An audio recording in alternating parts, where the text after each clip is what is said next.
Hello everyone, welcome to my channel Vasvi multiverse. ఈరోజు మీకు రైస్లోకి మంచి పొడి తీసుకొచ్చేస్తాను. ఇది ఆరోగ్యానికి చాలా మంచిది, అద్భుతంగా ఉంటుంది. ఎలా చేయాలో ఏంటో ఇప్పుడు చూడండి.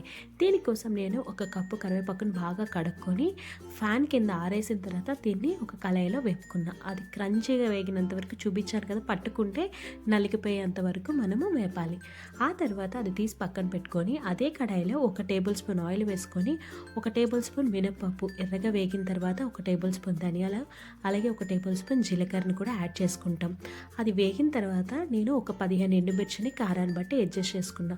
అది కూడా బాగా వేగిపోయాక ఒక 12 వెల్లుల్లి, అలాగే చిన్న చింతపండు, కొంచెం 1.5 టేబుల్ స్పూన్ ఉప్పు కూడా వేసి వేగించుకున్నాక ఫస్ట్ కరివేపాకు పౌడర్ చేసుకొని అందులోనే ఇవన్నీ కూడా కలిపినంత పౌడర్ చేసుకొని మనం సర్వ్ చేసుకుంటాం. ఒక 8 జార్లో వేసుకుంటే మనకి నెల రోజుల పాటు నిల్వ ఉంటుంది. చాలా బాగుంటుంది.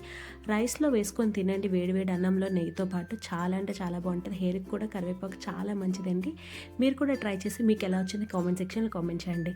మీకు ఈ వీడియో నచ్చినట్టయితే like and share and subscribe చేయండి. Thank you so much.